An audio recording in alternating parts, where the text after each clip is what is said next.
ihram. Maka ketika nanti di hotel, ini sering terjadi juga pelanggaran terjadi. Begitu masuk kamar mandi, ya ihramnya diganti, keluar udah pakai sarung. Nah, ini kan nggak boleh pakai kan berjahit kan bagi laki-laki. Ya, begitu keluar sudah ganti pakai jaket gitu ya. Oh, kenapa Pak? Ah, dingin nih Mas. Wah, ini kan. Ini pelanggaran Bapak. Ini tidak boleh ini ya. Maka harus dijaga betul ya, sebelum selesai ya proses umrohnya berarti berstatus ihram. Setelah istirahat nanti akan dikondisikan Bapak Ibu. Nanti dari teman-teman BPIH akan mengkondisikan menyiapkan bis ya. Bis sholawat yang akan mengangkut ketika keberangkatan umroh. Satu kloter kalau kita di SOC 360 dengan petugas. Itu akan disiapkan cukup bis itu untuk satu kloter 360 orang. Jadi nanti sudah tinggal diatur waktunya. Nanti akan umroh jam berapa. Nah, kita menyiapkan diri, Bapak Ibu menyiapkan diri, menyesuaikan. Dan berangkatlah ke Masjidil Haram melaksanakan prosesi umroh bagi yang haji tamattu atau tawaf kudum bagi yang haji qiron atau haji ifrad. Nah, itu kedatangannya Mbak. Ya, Mbak Vivi. Oke ya, terus gitu ya. Jadi setelah sampai ke Masjidil Haram, nah oke, sekarang kita akan bicara tentang apa yang dilakukan ketika nyampe di Masjidil Haram. Yang pertama Bapak Ibu, ini info teknis. Bapak Ibu harus tahu dan nanti akan diberitahu secara bertahap ya. Bapak Ibu akan dilayani dengan transportasi bis sholawat. Apa bis sholawat itu Pak? Apa bisnya sholawatan gitu? Enggak, yaitu bis sholawat itu mananya adalah bis yang dipakai ngantar jamaah dari hotel sampai ke Masjidil Haram untuk melayani sholat 5 waktu.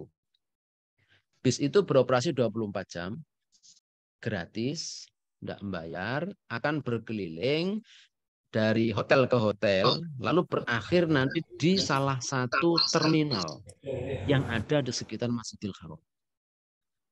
Apa yang perlu dipahami? Bapak Ibu perlu tahu nanti, sebelum berangkat harus sudah mulai paham nanti. Sekarang belum ada infonya. Di mana Bapak Ibu tinggal nanti akan diangkut pakai bis sholawat, ada dua tandanya, stiker dan warna. Ya, jadi ada stiker tanda bis Indonesia, tulisan begitu, dan ada warna stikernya, ada nomor dan stikernya, ada nomor dan warna maksud saya. Misalnya nomor 1, nih, kemudian warnanya kuning. Ini mengangkut dari Jarwal menuju ke terminal Ship Amir misalnya. Maka sebelum Bapak Ibu nanti tiba di Mekah, info ini juga harus dipahami. Kenapa? Kalau nanti misalnya pulangnya ini, kalau berangkatnya kan diantar. Nah pulangnya nggak ada lagi yang jemput. Jadi pulangnya nggak mungkin lagi dikumpulin jadi satu jamaah ini. Kalau berangkatnya bisa bareng, karena dari hotel kan. Nah begitu pulang selesai tawaf, sa'i, cukur. Ini kan jamaahnya pada bubar. Terpencar-pencar dalam kelompok-kelompok kecil. Nah begitu pulang, tanggung jawab masing-masing jamaah dan kelompoknya untuk kembali ke hotel. Maka nanti supaya Bapak Ibu aman ketika akan ke Masjidil Haram, itu pertama jangan sendiri-sendiri, termasuk ketika tawaf sa'i. Upayakan ada teman, minimal lah 3, 4, 5 orang.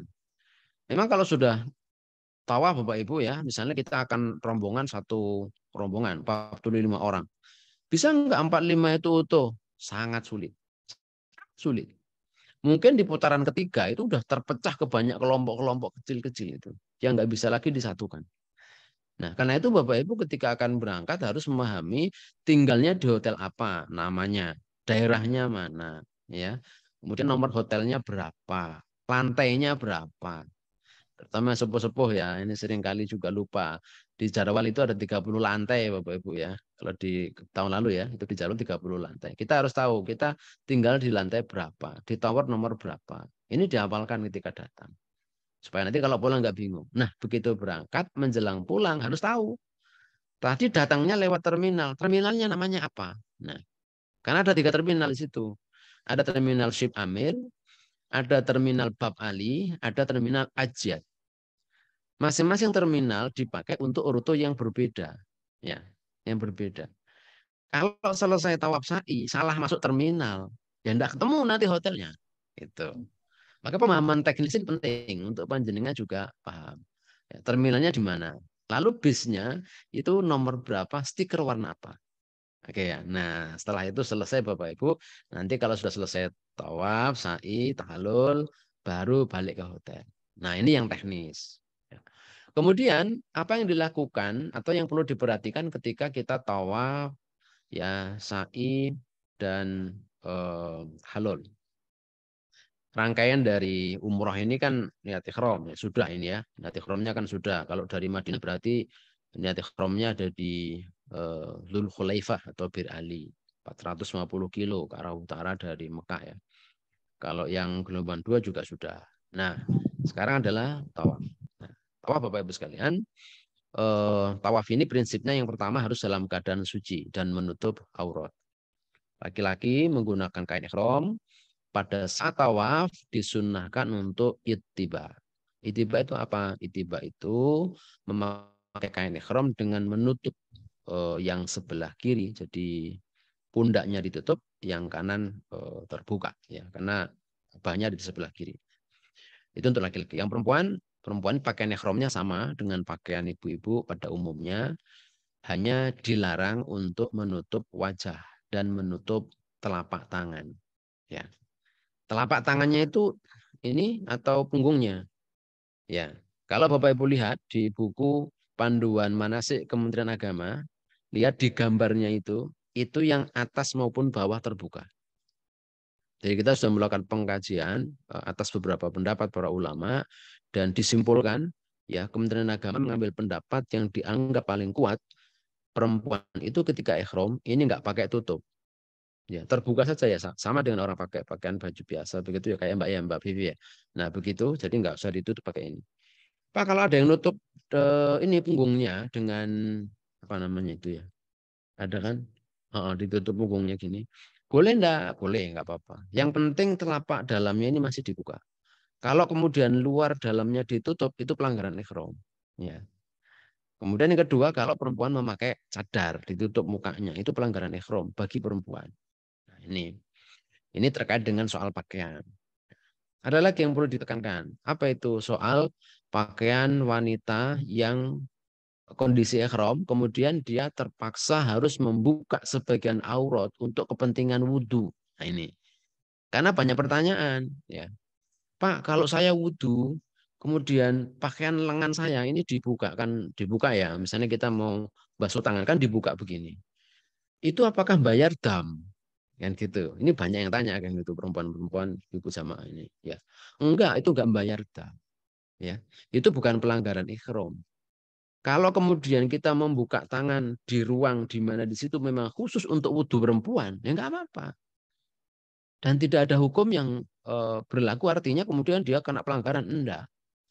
Tapi kalau kemudian seorang wanita membuka pakaiannya, membuka auratnya di depan laki-laki lain, apakah kemudian dia kena dam? Enggak juga, tapi dia dosa. Ini babnya lain. Karena dia nggak melanggar ihram. Melanggar ihram kalau menutup wajah dan menutup telapak tangan, itu perempuan. Nah, kalau laki-laki itu pakai pakaian yang tidak berjahit. Nah, bab tentang tata cara ihram ini sudah dibahas pada pertemuan yang sebelumnya kan. Nah, ini sudah lewat. Nah, sekarang akan tawaf.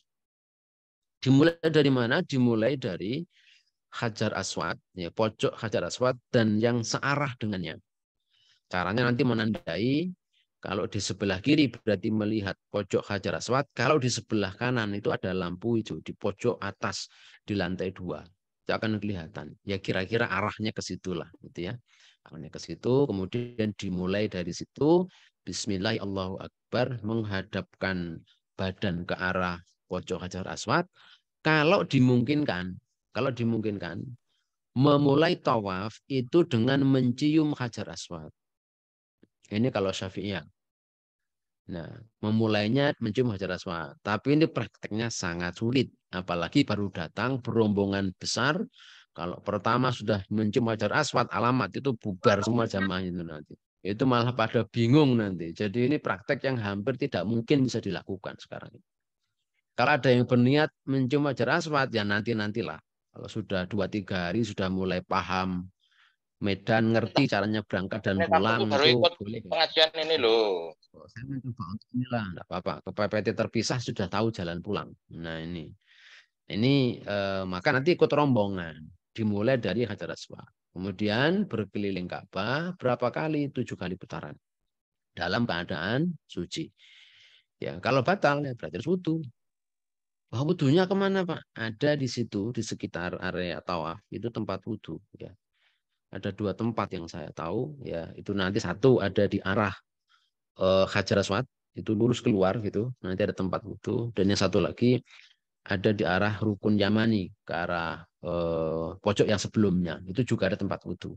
Gak usah keluar gitu ya. Wudhu kalau batal. Nah, kemudian 7 kali berkeliling dengan beberapa ketentuan yang saya kira nanti Bapak Ibu bisa untuk dibaca di dalam buku panduan ya apa yang membatalkan misalnya tidak boleh memegang Ka'bah gitu ya. Nah, itu putarannya menjadi batal.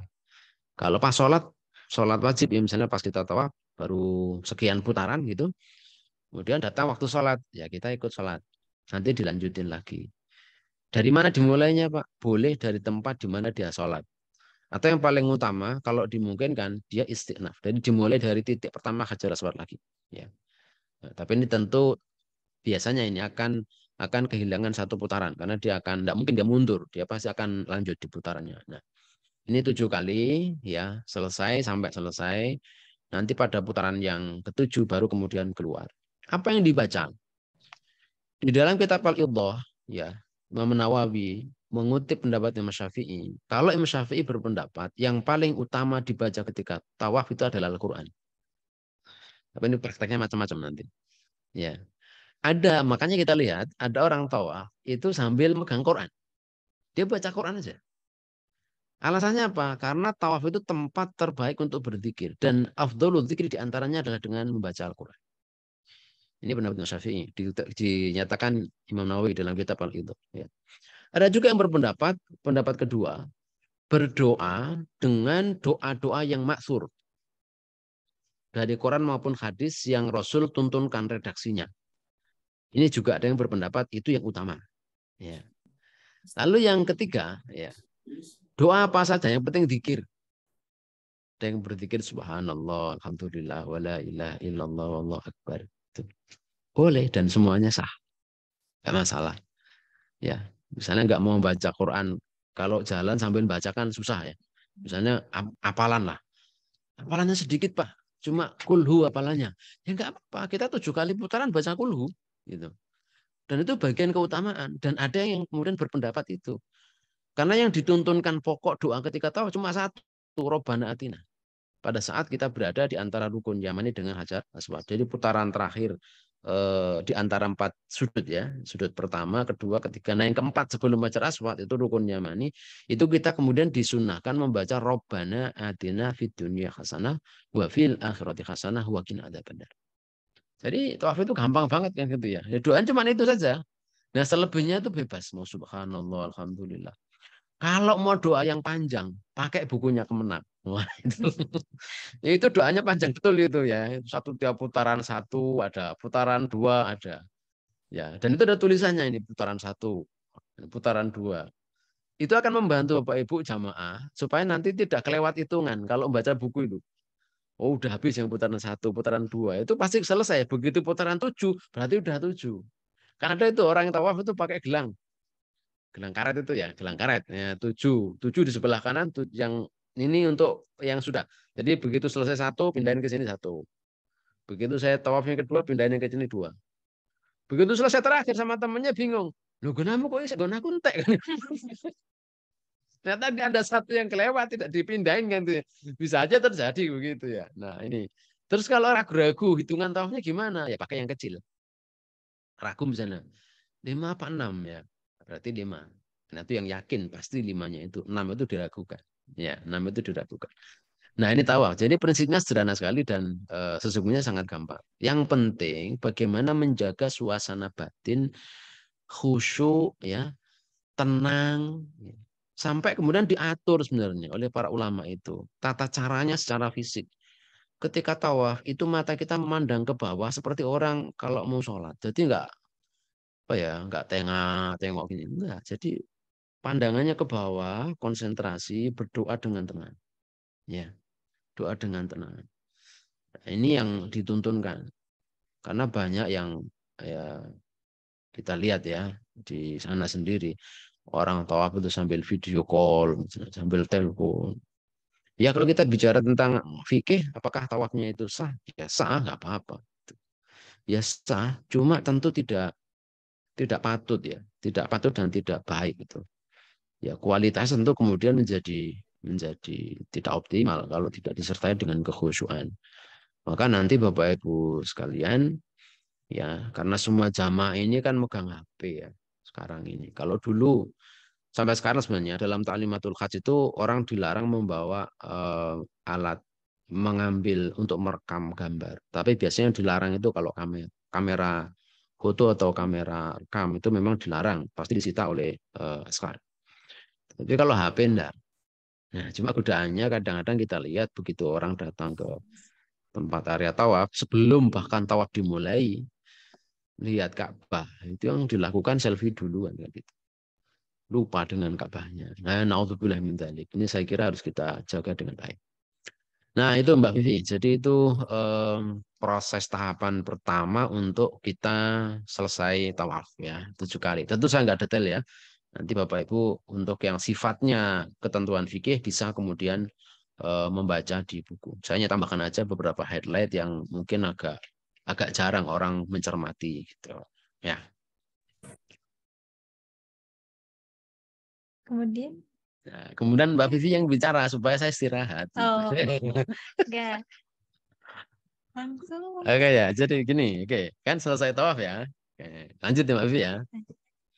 Oke, Bapak Ibu sekalian jamaah, setelah kemudian kita selesai tawaf, kita disunahkan untuk sholat sunat di belakang makom Ibrahim. Ya.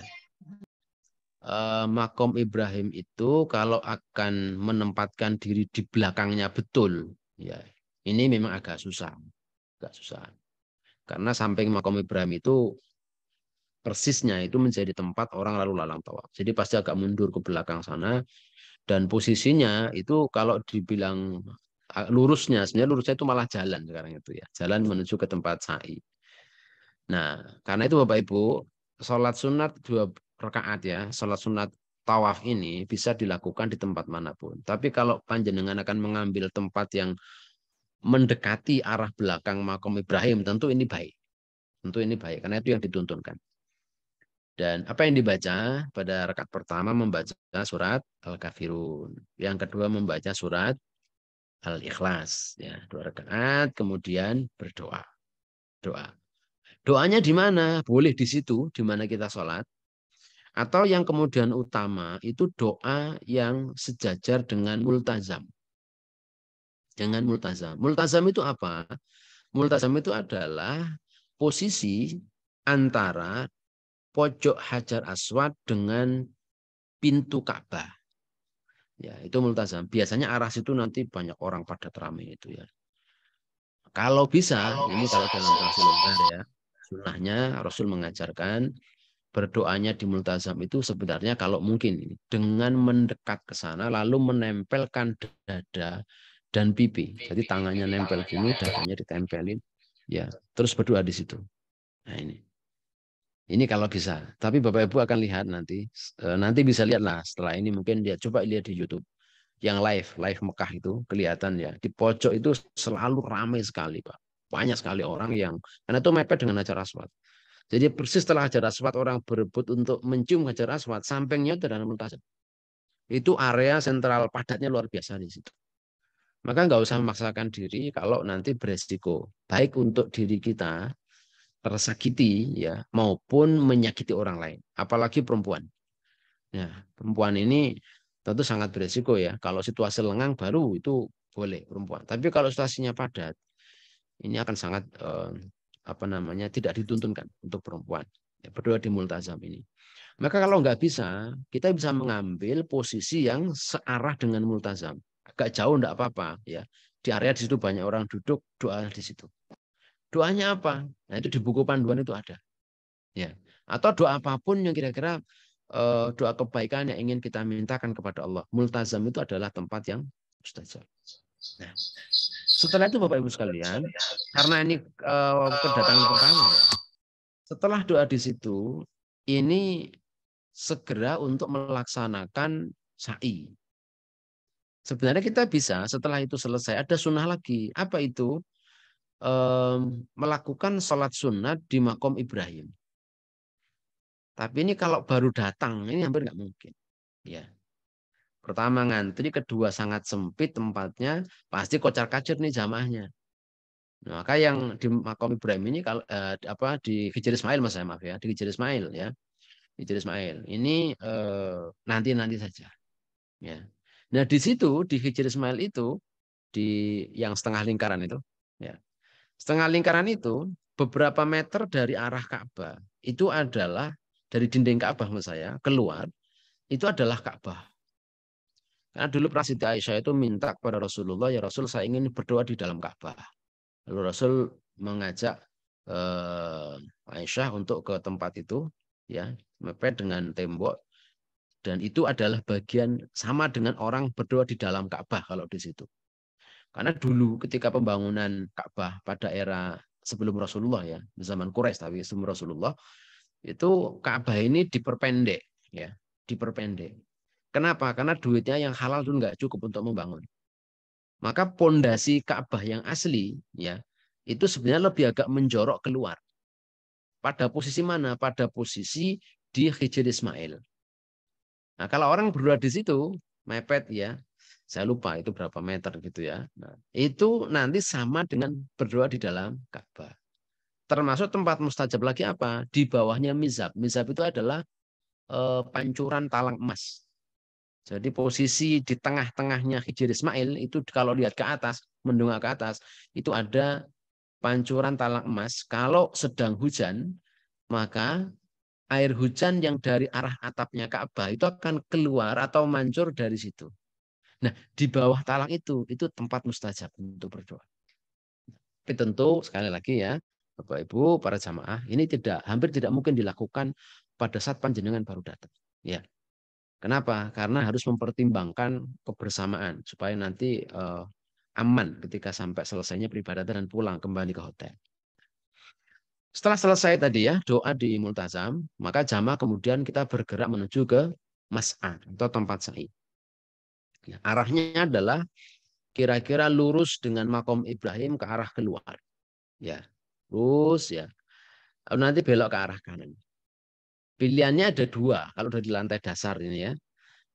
Ada dua. Ada yang naik ke arah tangga begini, berarti itu lantai yang kedua. Atau kemudian yang tidak ke tangga, tapi lurus melingkari tangga. Kalau yang bawah itu nanti lantainya flat, lurus ujung ke ujung itu tidak ada naik-naiknya. Tapi kalau yang naik itu nanti akan ada naik turunnya. Jadi di sofa dan marwah itu akan naik dan turun. Nah, ini lantai yang kedua. Tentu kalau panjenengan fisiknya mungkin ya agak berat, itu lebih nyaman di lantai yang paling dasar. Jadi yang flat, lurus ya. Tidak harus keluar energi untuk naik turun. Tapi kalau akan naik turun merasakan seperti dulu ya, Siti Hajar ya mencari air itu. Nah, itu di lantai yang kedua. Nah, dimulai dari sofa. Sofa itu aman arahnya mana? Nanti begitu keluar dari makom Ibrahim, ya, kemudian putar ke arah kanan sedikit, lalu masuk ke tempat sa'i. Nah, sofa itu di arah kanan.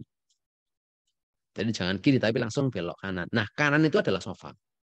Ya, dia itu dimulai pelaksanaan sa'i diawali dengan menghadapkan badan atau wajah ke arah Ka'bah dan berdoa. Ada doanya yang maksur yang Rasulullah ajarkan di situ. Ya. Kalau di lantai dasar sebenarnya Ka'bahnya nggak kelihatan juga karena ketutup tembok itu, ya, tutup tembok. Tapi tetap kita lakukan ya di posisi itu untuk menghadap ke arah Ka'bah. Ya. Termasuk yang lantai kedua dan seterusnya sama, ya. Kemudian melaksanakan sa'i, ya. Sofa Marwah itu satu perjalanan.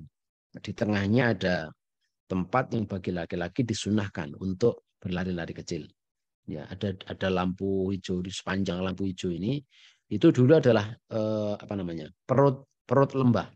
Ya, perut lembah dulu di zaman ketika Siti Hajar itu mencari mencari air. Itu adalah perut lembah. Selebihnya adalah naik dan turun ya di era dulu. Kemudian di situ itu orang disunahkan untuk berlari-lari kecil bagi laki-laki, bagi perempuan tidak. Ya. Kemudian jalan Safa, Marwah, kemudian Marwah, Safa terus sebanyak 7 kali. Apa yang dibaca doanya? Nah, ini juga doanya tidak ada yang baku sebenarnya. Ya. Yang penting berzikir atau berdoa. Syukur doanya ma'thur atau kemudian berzikir dengan zikir apapun. Itu boleh. Nah, oh ya, tadi ada yang lupa ya. Ketika akan ke tempat sa'i itu disunahkan minum air zam-zam. Nah, ini yang lupa tadi. Ya. Nanti arahnya di mana? Arah sebelum masuk ke tempat sa'i itu ada tempat minum di situ. Di sana ada galon-galon yang cukup banyak dipasang-pasang begitu beserta dengan gelasnya. Ya, dan ada yang dingin, ada yang nggak dingin. Nah, ini supaya sehat Bapak Ibu disarankan kalau minum zam-zam nyari yang tidak dingin. Karena biasanya kalau kemudian kita dalam kondisi haus, capek itu maunya yang dingin-dingin. Nah, ini biasanya resiko kalau kita nggak kuat nanti tenggorokannya bisa nggak nyaman gitu ya. Radang akhirnya kemudian batuk. Nah, udah repot kalau batuk ya, agak susah sembuhnya. Ini nggak agak lama ya, harus sabar lah kalau batuk. Nah ini. Nah, maka minum zam-zam dulu, disunahkan di situ, berdoa, doa minum zam-zam. Baru kemudian ke tempat sa'i. Dimulai dari sofa. Ya. Berjalan ke Marwah 1 kali, Marwah sofa, ya yang kedua. Terus bolak-balik sampai 7 kali, berakhir di Marwah. Ya, berakhir di Marwah, kemudian apa yang dilakukan? Bercukur. Tahalul. Ya, setelah cukur berarti sudah tahalul. Jadi tahalul itu maknanya adalah kondisi di mana ketika status seseorang itu sudah lepas dari ihram, itu namanya tahalul. Dan bercukur itu bukan tahalul, ya. Karena nanti ada tahalul awal, tahalul sani ketika haji. Itu menjadi rancu kalau dimaknakan tahalul itu bercukur, ya. Karena ada beberapa cara ketika nanti akan tahalul awal sani ketika puncak haji. Maka setelah kemudian bercukur, nah ini statusnya tahalul. Nah, cukurnya di mana? Kalau bisa di Marwah, ya, itu bisa di situ. Itu yang paling baik. Makanya membawa gunting. Kalau enggak nyari pinjaman yang lain. Kadang-kadang di situ itu banyak jamaah di situ dari berbagai macam negara. Kita bisa pinjam ya gunting mereka. Nah, kadang ada juga itu anak-anak kecil yang suka minjemin gunting. Nah, ini yang agak seringkali bikin ribet gitu ya. Karena mereka ini seringkali tidak jelas akadnya, begitu selesai itu minta real, dikasih dikit itu nggak mau gitu ya. Ini seringkali juga jamaahnya jadi terganggu. Nah, kita sarankan kalau Bapak Ibu dimungkinkan maka ketika akan tawaf itu sudah membawa gunting. Tapi ini kalau mungkin. Kenapa? Karena maknanya Bapak Ibu harus membongkar koper kan gitu. Bahkan gunting harus disimpannya di koper. Gunting nggak bisa disimpan di tas tenteng. Kalau tas tenteng nanti pasti dibongkar, ditinggal di embarkasi. Nah, jamaah gelombang 2 terutama begitu datang ke Mekah berarti perlu bongkar koper untuk nyari guntingnya sebelum kita akan melakukan umroh. Ya. Kalau gelombang 1 mungkin dia sudah membongkar guntingnya di Madinah ya karena ada waktu 8,5 hari atau 9 hari di Madinah untuk tinggal di sana. Jadi sudah bongkar-bongkar koper. Tapi yang baru datang dari gelombang 2 yang di Mekah ini boleh jadi belum bongkar koper kan gitu. Nah, kan nanti kalau terpaksa misalnya ya enggak bawa gunting, enggak dapat pinjaman di Marwah itu, boleh enggak kalau kemudian cukurnya di hotel? Boleh, enggak apa-apa. Dengan catatan sebelum cukur statusnya masih berlaku larangan ihram. Itu yang diingat. Ya. Jangan sampai lalu punya persepsi, wah sudah selesai, nanti cukurnya di sana. Terus kemudian beranggapan bahwa sudah enggak berlaku larangan ihram. Nah, enggak. Itu. Jadi masih berlaku larangan ihram sebelum dia cukur. Soal cukurnya mau di Marwah atau kemudian kalau enggak ada kemudian dia balik ke hotel baru bercukur, enggak apa-apa. Itu boleh ya. Itu boleh. Nah, ini setelah kemudian Bapak Ibu selesai cukur atau selesai sa'i, kalau enggak bawa gunting lalu pulang ke hotel, lalu cukur, maka setelah cukur ini umroh Bapak Ibu sudah selesai. Ya. Terus setelah itu berarti lepas, ihramnya sudah enggak berlaku, dia tidak terkena larangan ihram, bisa bersenang-senang. Dalam bahasa Arab senang-senang namanya tamatta. Maka dikatakan haji tamattu itu karena bersenang-senang. Bedanya apa? Kalau kiron dan ifrod dia akan ihram sejak dari awal mikot, baik itu di Bali atau kemudian di Indonesia mungkin di Embarkasi gelombang 2 ya atau di Alam Lam.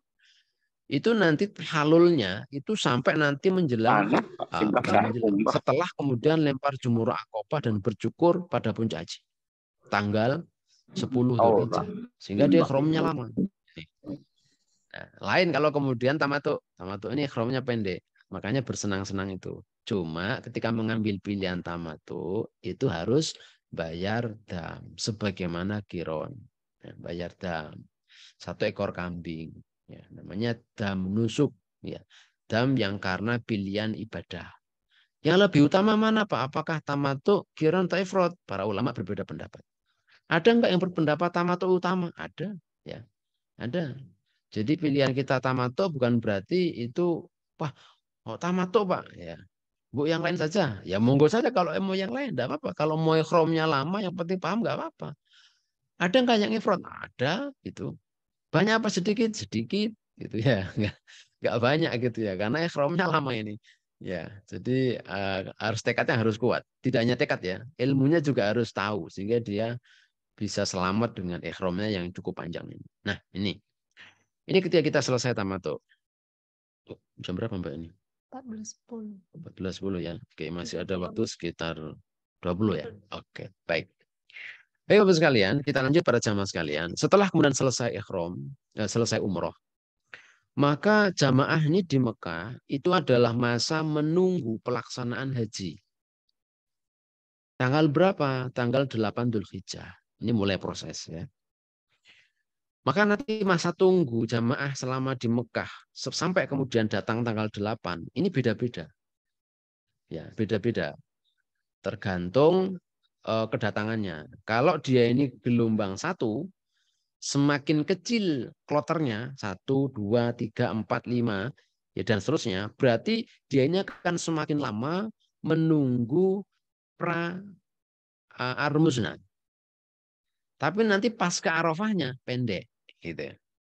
Pasca Arafahnya segera dia pulang.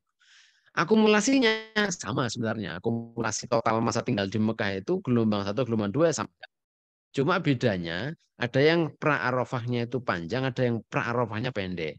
Kalau pra-arafahnya pendek berarti nanti panjangnya pasca Arafah itu.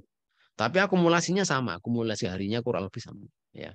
Nah, apa yang dilakukan setelah selesai kita melaksanakan umroh, yang dilakukan adalah melakukan ibadah-ibadah yang bersifat keutamaan dalam masa rentang menunggu itu. Apa itu? 1, sholat fardu berjamaah di Masjidil Haram. Ya. Bagi siapa? Bagi jamaah yang mampu. Ya. Kalau nggak mampu, Pak, kalau nggak mampu sholat di hotel. Berarti kehilangan pahala, Pak? Tidak. Tidak.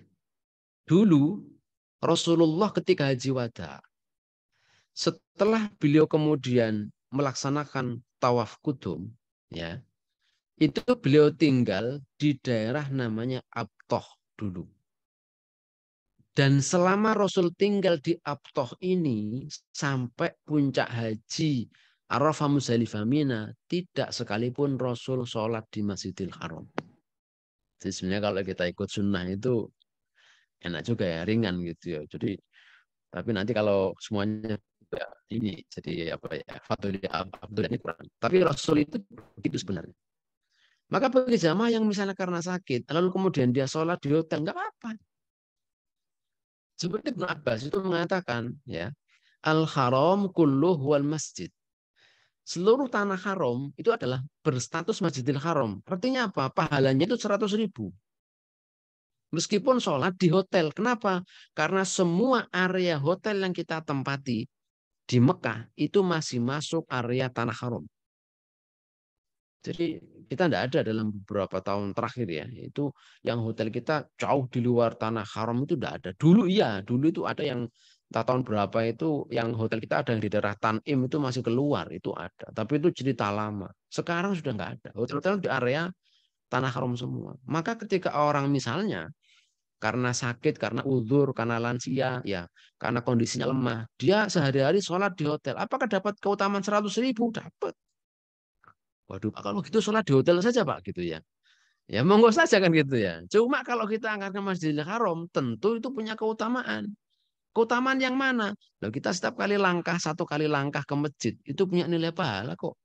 Nah kalau kita ke Masjidil Haram itu berapa langkah? Dari terminal aja sampai ke Masjidil Haram itu 500 meter kan gitu. Itu berlangkah-langkah. Tentu itu banyak pahala. Maka bagi yang kuat, sholatlah berjamaah di Masjidil Haram. Bagi yang sakit, jangan galau di hotel. Itu. Lalu yang kedua yang dilakukan ya setelah kemudian ini sholat ya. Yang kedua iktikaf. Iktikaf di Masjidil Haram. Ini amalan yang luar biasa, tapi nggak populer di kalangan Indonesia. Yang paling banyak iktikaf saya lihat orang Afrika, orang-orang kulit hitam. Banyak itu Pak. Orang Indonesia itu cuma ribut di atas bis. Mohon maaf ya. Yang ramai itu di atas bis Pak. Begitu menjelang sholat itu keruduk, wah Masjidil Haram. Selesai sholat langsung bubar balik ke terminal lagi. Yang duduk-duduk berlama-lama di Masjidil Haram itu jarang. Paling-paling pagi sampai syurok lah, ya lumayan lah gitu. Tapi ada satu amalan ya, iktikaf ini bisa dilakukan. Yang kedua, yang ketiga adalah membaca Quran atau menghatamkan Quran. Ya, ini juga luar biasa ini ya. Yang keempat, tawaf sunnah. Ya, tawaf sunnah. Ada bahkan yang 50 kali tawaf sunnah. Ada hadisnya, ada meskipun ini hadisnya dhaif. Tapi ada hadis ya, yang menyatakan kalau orang selama di sana tawaf sunnah 50 kali, ya itu akan gugur semua dosanya. Ini dilakukan oleh sebagian jamaah kita. Ya, tapi itu butuh energi luar biasa. Yang keenam, yang kelima, itu umroh sunnah. Ini ikhtilaf. Kalau Imam Syafi'i dan Syafi'iyah itu berpendapat, termasuk jumhur, berpendapat sunnah. Tapi Imam Maliki, Ibnu Taimiyah mengatakan, tidak, itu makruh. Karena nggak pernah Rasul itu melakukan umroh sunnah berulang kali dalam setahun. Rasul pernah 19 hari di Mekah, Fatu Mekah, tinggal di Mekah, tidak umroh sama sekali. Ya, yang umroh itu siapa? Siti Aisyah pernah umroh pasca haji, karena ketika umroh beliau ini datang bulan, lalu selesai haji kemudian minta supaya umroh. Nah, lalu dibawa ke tanah halal, ya tempat di mana tanah halal melakukan niat ambil mikot ikhram itu didirikan masjid namanya Masjid Aisyah. Orang sekarang menyebutnya Tanim, ya itu tempat orang ambil mikot. Dulu Aisyah pernah. Maka ini diikhtilafan para ulama. Terus bagaimana? Panjenengan yang sehat, yang kuat, mau umroh sunnah, silahkan. Tapi ingat, ini belum selesai. Puncak haji belum jalan. Maka hati-hati. Bagi yang sakit, jangan memaksakan diri. Ya, jangan tetap kita jaga kesehatannya. Ini yang paling pokok nanti menjelang kita akan melaksanakan ibadah haji. Nah, saya kira itu ya. Mungkin kalau ada dialog, ada pertanyaan nanti boleh kan itu. Baik, Bapak. Mungkin kita lanjut ke sesi tanya jawab, Bapak. Oke. Dari para jamaah mungkin. Nah, ini. Apabila ketika tawaf batal karena ingin buang air kecil yang menyebabkan harus ke kamar mandi padahal jauh dari area tawaf, bagaimana solusinya? Semoga kita semua terjaga kesucian ketika tawaf. Ya, oke. Antisipasi ya, berarti sebelum Bapak Ibu nanti begitu datang ke area Masjidil Haram, itu bukan hampir lah, pasti melewati toilet. Baik yang dari arah terminal Syib Amir, terminal Bab Ali, atau terminal Ajiat, itu pasti akan melewati toilet. Maka bersabar, rombongan dikendalikan, ya bagi jamaah yang akan buang air itu segera untuk dipersilahkan untuk buang air dulu, baru bersuci. Sehingga menjelang tawaf itu dalam keadaan yang sudah tidak penuh ya, tidak penuh. Nah, sudah dikeluarkan. Ini saya kira antisipasi yang perlu dilakukan di awal. Jadi jangan keburu-buru langsung masuk masjid gitu ya. Lalu nanti di tengah-tengah jalan sudah nggak betah itu. Nah, kalau kemudian ketika tawaf belum selesai, ternyata kemudian memang sudah tidak betah betul kan itu. Mau buang air misalnya. Ya mau tidak mau Bapak Ibu harus keluar. Harus keluar. Kemana? Ke toilet. Dan tidak ada toilet yang ada di area sekitar tempat tawaf Bapak Ibu. Ya, di Matof itu, ya tempat tawaf itu tidak ada toilet untuk buang air. Adanya toilet hanya untuk wudhu, 2 tempat. Maka Bapak Ibu, kalau kemudian buang air, ini harus keluar. Mau tidak mau nih. Caranya gimana Pak? Kalau keluar? Ya Bapak Ibu, kalau misalnya ada teman yang bisa menemani, saya kira baik. Supaya nanti bisa selesai prosesnya ini. Ya. Tapi saya berharap ini tidak terjadi. Karena akan sulit situasinya kalau di awal penting harus keluar. Ya, bisa, tidak masalah sebenarnya.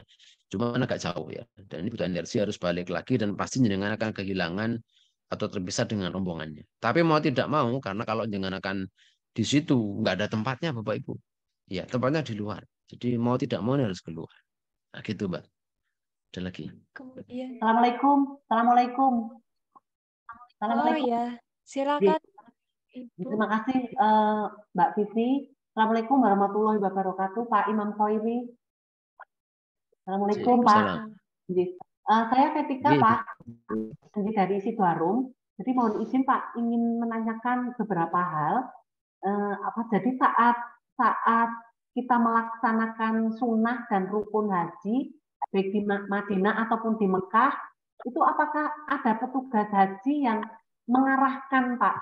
Kemudian ada yang mengarahkan, kemudian kita itu di sana itu terbagi ada berapa orang, kemudian petugas hajinya berapa orang gitu untuk mengarahkan, mengkomando gitu, maksud saya begitu.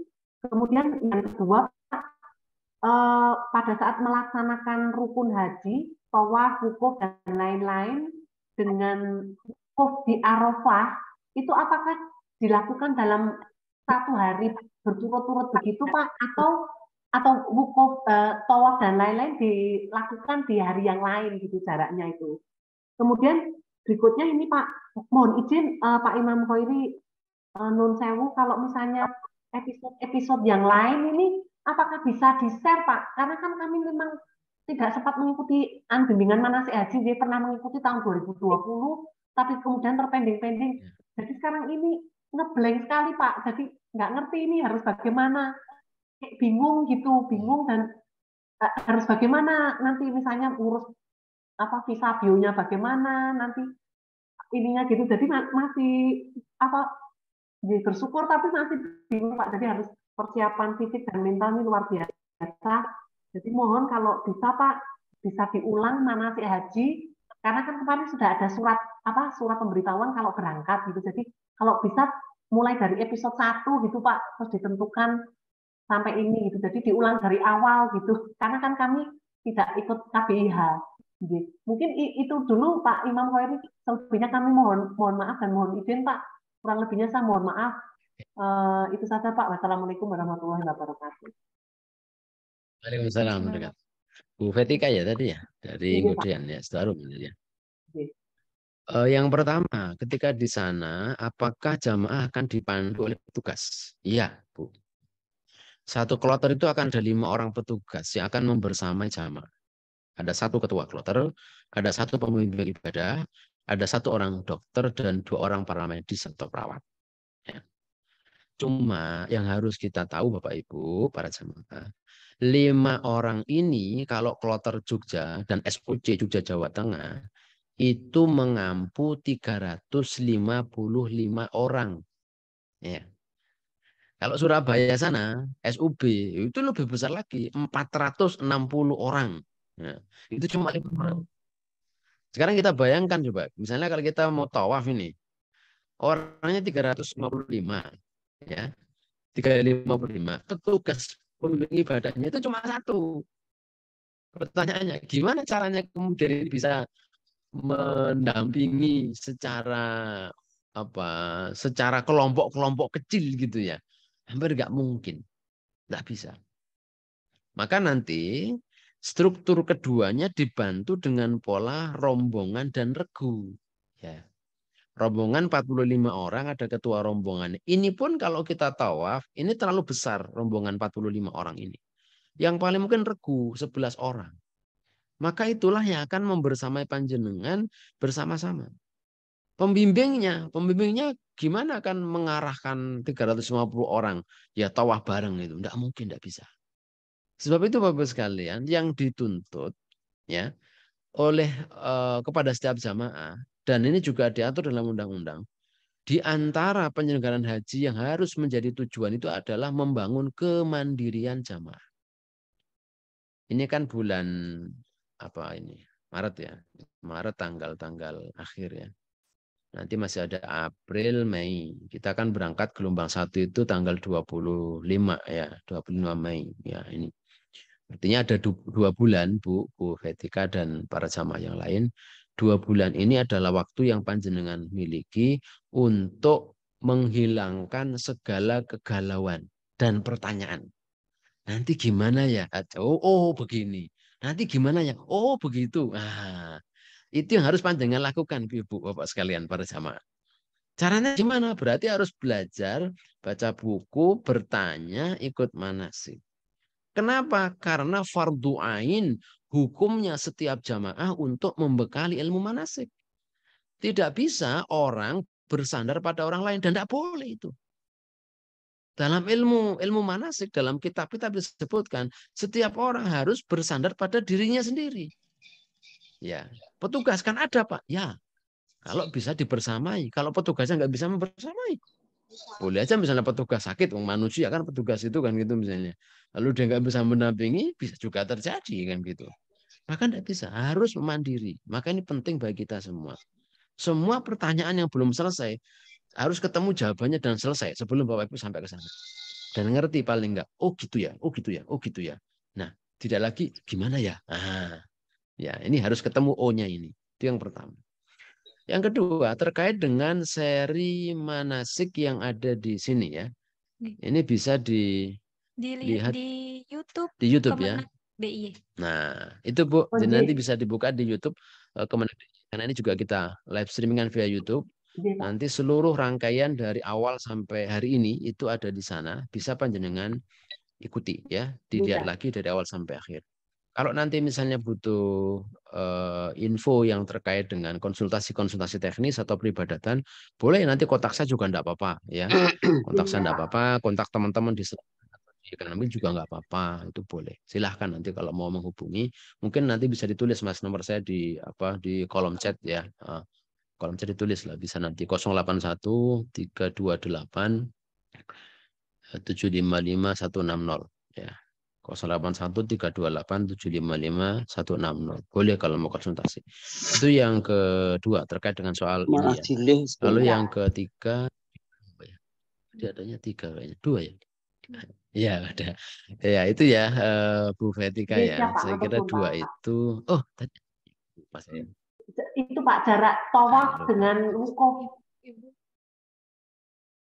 Oke, gitu ya. Oke. Ada lagi Mbak? Lanjut Bapak. Pertanyaan terakhir.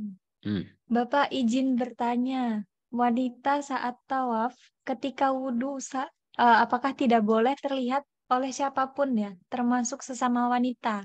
Kemudian artinya walaupun dengan sesama wanita, maka tetap harus menjaga aurat, terutama kaos kaki saat wudhu.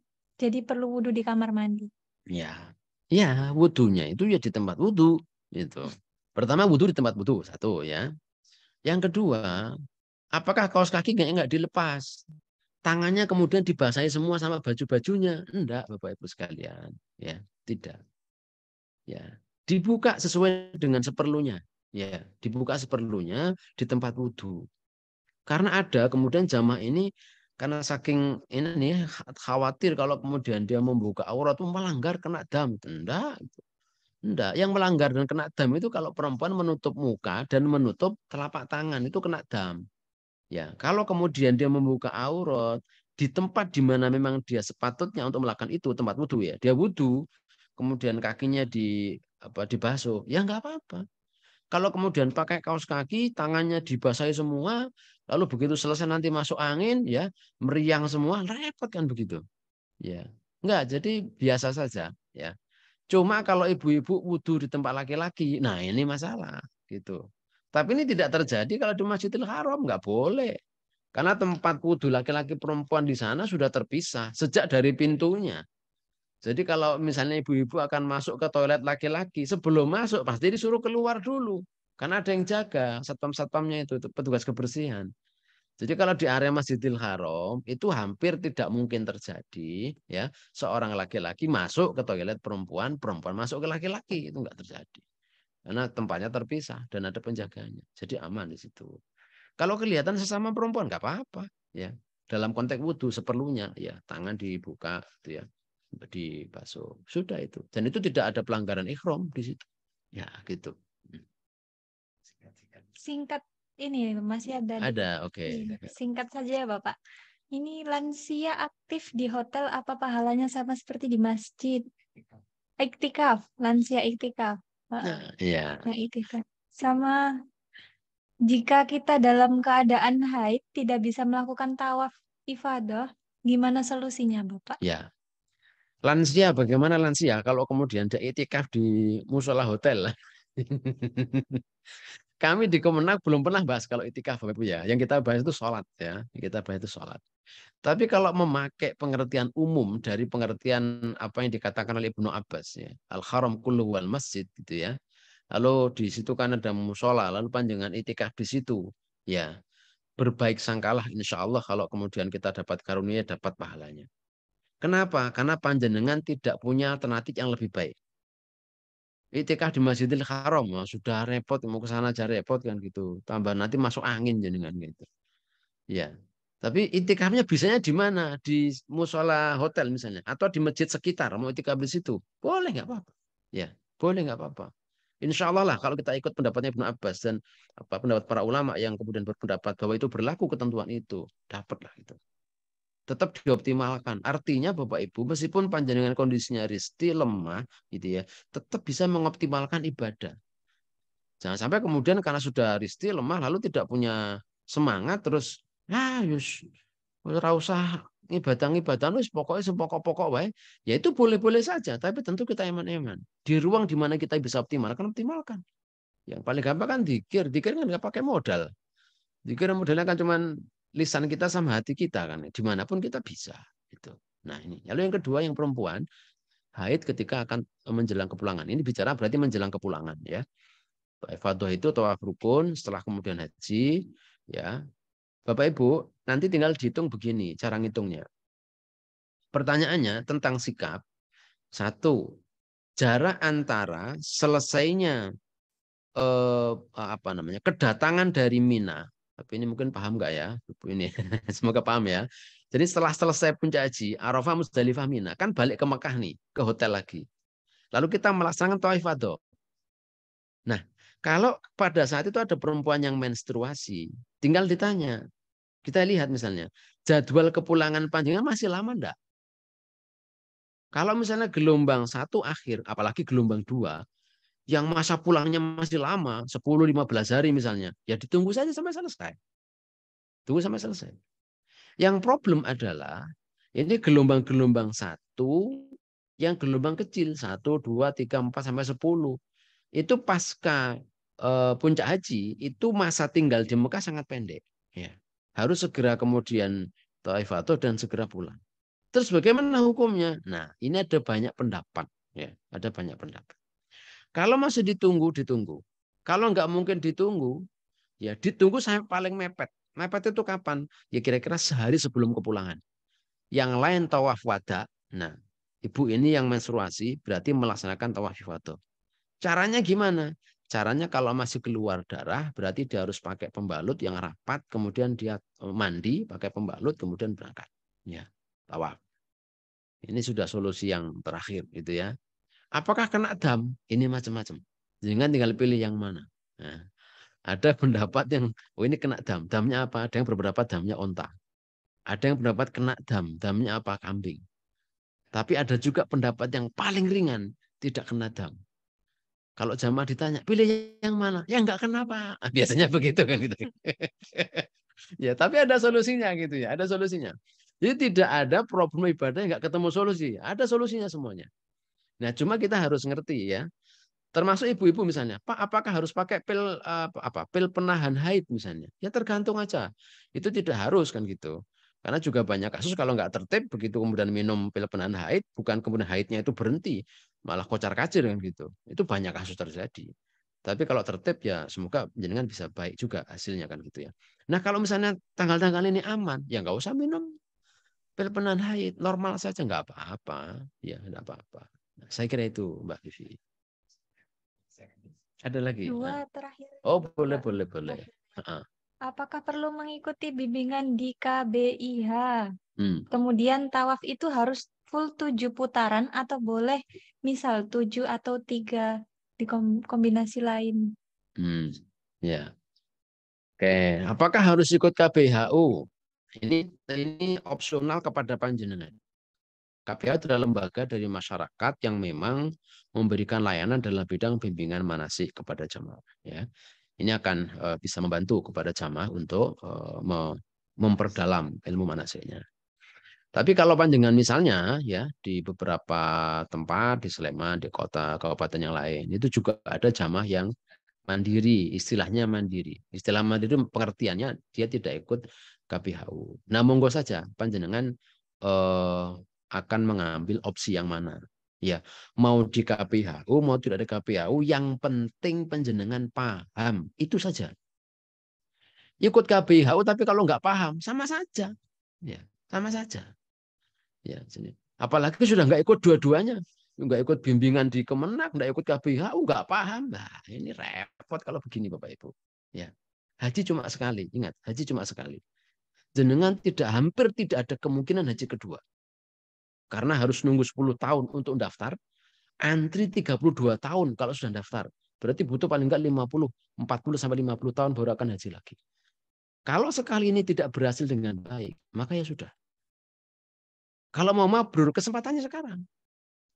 Nah, soal KBH atau KBH itu soal fasilitasi yang sifatnya opsional. Itu soal sarana. Yang penting jenengan paham. Itu. Ya, yang penting jenengan paham. Poinnya ada di sana. Nah, karena juga kita tahu lah, sampai hari ini yang saya tahu ya, tidak ada KBHU maupun Kemenak manapun ya, yang ketika akan berangkat memberlakukan uji kompetensi bagi jamaah. Misalnya, wah kalau Anda nggak lulus nilainya 8 nggak boleh berangkat gitu. Wah kan nggak ada. Yang terjadi apa? Yang datang ke sana itu Bapak Ibu haji itu, yang paham ya ada, yang setengah paham ya ada, yang nggak paham ya ada. Tumplek-blek jadi satu. Makanya macam-macam tiap tahun tuh kasus masalahnya. Karena itu. Maka yang penting jenengan paham. Itu poinnya. Yang kedua tadi apa Mbak Vivi ya? Tawaf itu Apakah harus 7? 7 Ya, kali ya? harus 7. Harus 7 kali. Tidak boleh tahu cuma 3 kali, 2 kali. Tidak sah itu nanti. Ya, harus 7 kali. Ya, dikombinasi maksudnya? 3 atau 4, misal 4 dan 3. Terus disambung besok lusa gitu. Mungkin. Ya, ya. Pembahasan para ulama itu begini. Apakah antar putaran itu harus bersambung atau tidak terputus, ataukah boleh terputus kan gitu? Nah, misalnya konteksnya spesifik ya. Misalnya dia tawaf di bawah 3, lalu menjadi krodit, dia naik ke lantai atas, cari yang lebih longgar. Ini kan putus ya. Apakah boleh? Nah, kalau dalam konteks ini boleh. Ya, konteks ini boleh. Tapi yang paling utama tentu ketika tawaf itu bersambung. Ya, kalau toh kemudian terjeda itu karena udzur. Kalau udzur nggak apa-apa, karena udzur ya. Misalnya sakit, kepalanya pusing, vertigonya kambuh, terus dia duduk dulu, temannya pada muter, dia duduk dulu dapat 2. Istirahat dulu lah, aku udah gak kuat misalnya gitu ya. Atau dia duduk terus nyari kursi roda, ini kan butuh waktu beberapa saat. Baru dia kemudian lanjutkan pakai kursi roda misalnya. Nah ini kan ada keterjedaan karena satu kondisi tertentu yang sifatnya udzur. Ini nggak apa-apa. Ya, ini nggak apa-apa. Tapi kalau yang dimaksud kombinasi itu misalnya apa ya? Kalau kombinasi itu sering mikirnya itu roti gitu ya. Coklat sama kombinasi itu misalnya dapat 3 terus pulang, besok nyambung lagi 4. Nah, ini masalah ini. Saya belum bisa menjawab apakah ini sah atau tidak. Ya, perlu kita lihat lagi di dalam teks-teks fikih. Tapi praktik yang kami alami tidak pernah ada jamaah yang modelnya seperti ini. Kalau ada model seperti ini karena kasus bukan pilihan, tapi karena ketidakfahaman. Saya pernah juga ketemu jamaah bapak-bapak sendirian, begitu keluar saya kelihatannya kok bingung. Saya tanya, Pak dari mana Pak? Saya baru tawaf Mas. Berapa putaran tadi Pak? 4 gitu. Kok baru 4 Pak? Kok enggak 7? Sudah capek saya Pak. Nah ini alasannya. Kalau capek lalu boleh pulang ya. Kemudian selesaikan tidak. Ini belum sa'i, ini baru datang ini gitu. Ya, ini saya pernah mengalami itu. Nah, ini karena saking tidak pahamnya. Tapi standar SOP-nya itu harus mutawaliyat, harus saling terkait satu dengan yang lain, kecuali karena udzur, ya, kecuali karena udzur. Dan ini praktek yang akan Bapak Ibu lakukan, ya, sehingga nanti tidak harus apa namanya, karena kalau kemudian itu yang terjadi tidak ada udzur ya, lalu mengambil langkah itu ya, banyak hal yang harus kemudian menjadi problem nanti yang harus Bapak Ibu hadapi. Ya, saya kira itu, Mbak. Mungkin cukup sampai di sini acara kita pada siang hari ini. Kami ucapkan terima kasih kepada Bapak Haji Imam Khairi atas materi yang disampaikan. Semoga bisa bermanfaat untuk bapak-bapak dan ibu-ibu para jamaah haji manasik haji online ini. Amin, amin. Mari kita akhiri acara pada siang ini dengan mengucapkan istighfar 3 kali dengan doa kafaratul majelis. Astagfirullahaladzim. Subhanakallahumma bihamdika asyhadu an la ilaha illa anta astaghfiruka. Terakhir, saya sebagai moderator mohon maaf atas kehilafan kata saat menyampaikan. Wassalamualaikum warahmatullahi wabarakatuh. Waalaikumsalam. Waalaikumsalam warahmatullahi wabarakatuh. Matur nuwun Pak Imam Khairi. Terima kasih Pak.